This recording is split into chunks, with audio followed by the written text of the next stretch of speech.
सुदामा जी को दरिद्रता का योग था।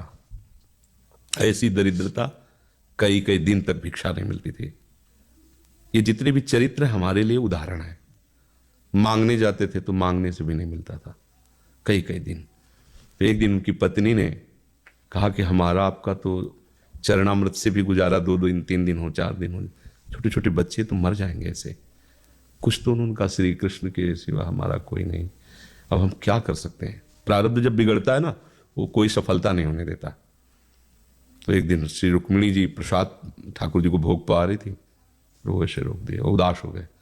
तो उनका प्रभु ऐसी स्थिति हमने जब जब आपकी देखी, तो किसी भक्त को जब कष्ट होता है तब आपको ऐसे देखा है।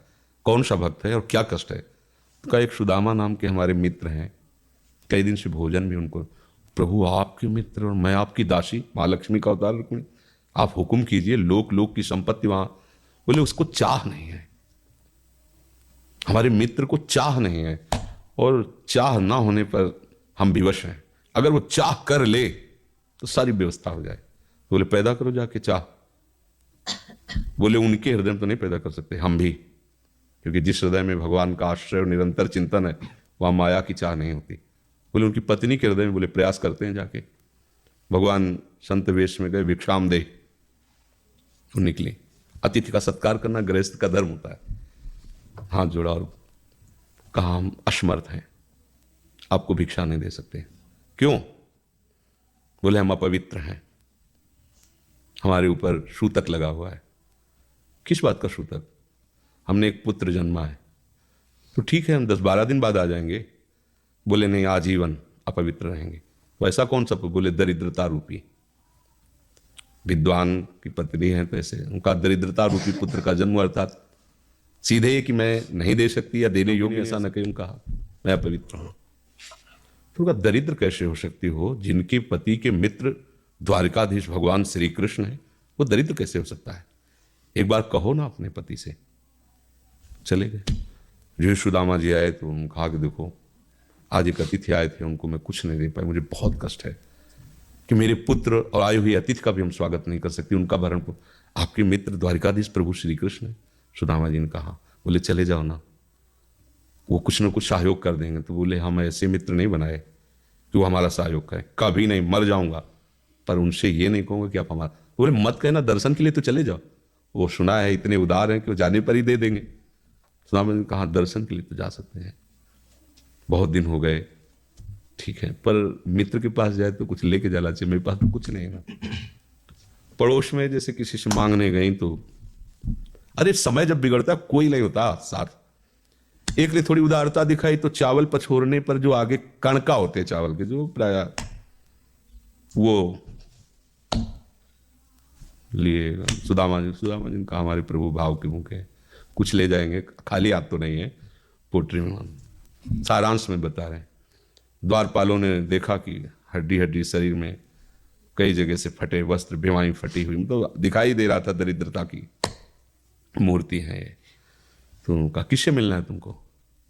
तो उनका श्री कृष्ण से। बोले संभाल के बोलो, क्योंकि पार्षद है, अनंत कोट ब्रह्मांडों के नायक प्रभु के ऐसे बोले कोई श्री कृष्ण वैसे गली आए। उनका जाके तो तुम बोलो ना, श्री कृष्ण से जाके कह दो कि एक सुदामा नाम के ब्राह्मण आए हुए हैं। पार्षद गए, प्रभु बड़ा अजीब आदमी है, आपका नाम बिना किसी सभ्यता के ले रहा है।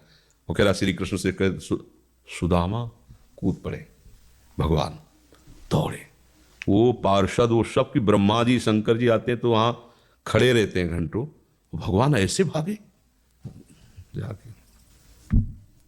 सुदामा जी को पता चला हमारे रुक्मिणी जी के महल में, रुक्मिणी जी के पलंग पर बैठाते हैं, स्वयं चरण पखारते हैं सब। अब ये वैभव, क्या हालचाल है, कैसे हो? प्रभु आप सब जानते हो, आपकी बड़ी कृपा है। तो ब्याह हो गया? हाँ ब्याह भी हो गए, बच्चे भी हो गए। हमारे पास आए हो तो कुछ तो लाए ही होगे। अब वो सड़े से कपड़े में चावल, कैसे बड़ी बड़ी वो वैभव, महारानियां सब भगवान का। चुप ऐसे। बोले देखो फिर चूक कर रहे हो, हमारे हिस्से की चोरी पहले की थी और फिर चूक कर रहे हो।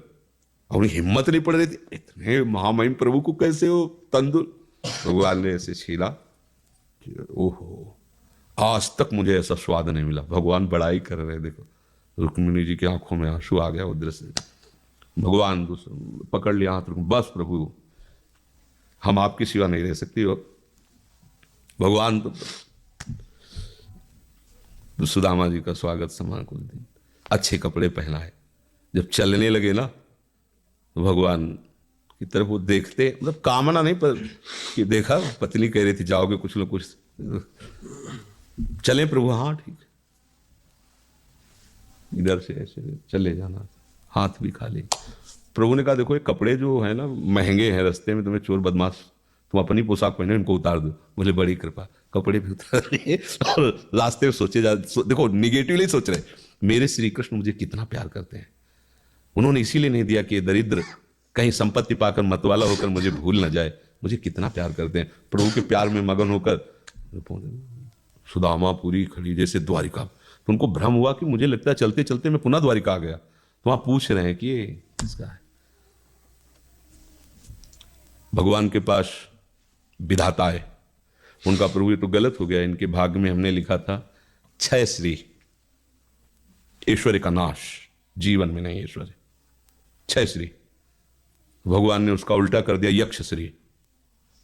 जैसे कुबेर का अथाह धन का खजाना, त्रिभुवन का खजाना वही है कुबेर के पास, जैसे कुबेर का खजाना यक्ष श्री। तो कहा प्रभु, तो उनका इन्होंने एक पुण्य किया है, अनंत ब्रह्मांडों के समस्त जीवों को तृप्त कर दिया है। प्रभु खुद को खाने को नहीं तृप्त गए, बोले मेरे रोम रोम में करोड़ करोड़ ब्रह्मांड वास करते हैं और इनके तंदुलों से मैं तृप्त हो गया। अनंत ब्रह्मांडों का भंडारा हो गया, उसका जो पुण्य होता है लिख दो इनके भाग्य में। अब किसी की चलेगी प्रभु के आगे। तो एकमात्र प्रारब्ध को मिटाने वाले भगवान है, कर तुम अकर तुम अन्यथा कर तुम। तो आप भगवान की शरण होकर उनका नाम जप कीजिए और उनसे प्रार्थना कीजिए कि आपको उचित लगे तो समस्या का समाधान कर दीजिए, नहीं तो मुझे समस्या से लड़ने का बल और विवेक दीजिए, बात बन जाएगी।